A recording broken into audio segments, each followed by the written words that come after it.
வணக்கம். இன்று அறிவுடைமை அதிகாரத்தின் 7வது குறளை நாம் பார்க்கலாம். அறிவு இருந்தால் நம்முடைய செயல்பாடுகள் தீர்க்கமாக அமையும். இதை யாராலையுமே மறுக்க முடியாது, மறைக்கவும் முடியாது. அறிவான மக்கள் செய்யக்கூடிய செயல்கள் எல்லாமே நல்லா இருக்கும். நமக்கே தெரியும், இவங்க சிறப்பாக செயல்படுகிறார்கள் என்று தெரியும். அப்படி அறிவு நிறைந்த மக்களுக்கு என்ன தெரியும்? அது மட்டும்தானா? அறிவு அவ்வளோதானா அப்படின்னு நம்ம நினைக்க முடியாது. ஏன்னா அவர்களுக்கு எதிர்காலத்தில் என்ன நடக்க போகுதுன்னு தெரியும். ஆனால் அதுக்காக நம்மலாம் இந்த ஜோதிடம் சொல்பவர்கள் அப்படின்னு நினைக்க வேண்டாம். தம்முடைய அறிவாலும் அனுபவ ஆற்றலாலும் எதிர்காலத்தில் ஒரு செயலை செய்தால் இந்த செயல் இப்படித்தான் முடியும் என்பது தெரியும். அதைத்தான் வள்ளுவர் அறிவாற்றல் அப்படின்னு சொல்கிறார். அந்த அறிவாற்றல் இல்லாதவங்களுக்கு அந்த மாதிரி தெரியாது, எதுவுமே தெரியாது. ஏனோ தானோ அப்படின்னு சொல்லி குண்டக்கா மண்டக்கான்னு தன்னுடைய வேலைகளை அவர்கள் பாட்டுக்கு செய்து கொண்டே போவார்கள். ஒரு செயலை செய்ய வேண்டும் என்றால் ஒரு முறை இருக்கிறது.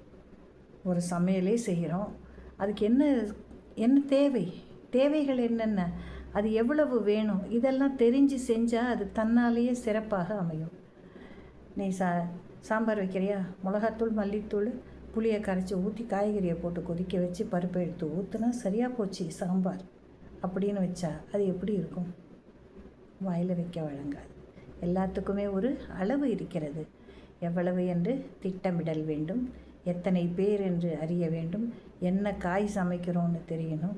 இது எல்லாமே நமக்கு தெரிஞ்சாதான் ஒரு சாம்பாரே வைக்க முடியுது இல்லையா? அது தெரியலன்னா அந்த சமையலை சாப்பிட முடியுமா? முடியாது. அதுதான் அது அனுபவ அறிவு.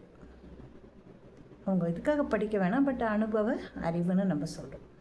அந்த மாதிரி ஒவ்வொரு செயலுக்குமே இருக்கிறது. ஒரு இடத்துல பேசணும்னு போனோன்னா அந்த இடத்த நம்ம என்ன பண்ணணும்? யார்கிட்ட பேசுகிறோம்? மாணவர்களிடம் பேசுகிறோமா, குழந்தைங்கக்கிட்ட பேசுகிறோமா, பெரியவர்கள்ட்ட பேசுகிறோமா, இல்லை வயதான மக்களுக்காக பேசுகிறோமான்னு நம்ம தெரிஞ்சு தான் பேசணும். எல்லாருக்கும் ஒரே மாதிரி நம்ம சொல்லிட முடியாது. ஒருத்தருக்கு ஒரு தேவை இருக்கும். அது மாதிரி சரி.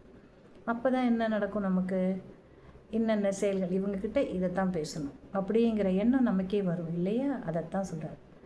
அறிவுடையார் ஆவதறிவார்,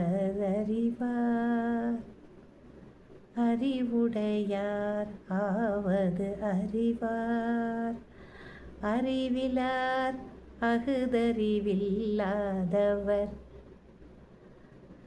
அறிவிலார் அகுதறிவில்லாதவர்,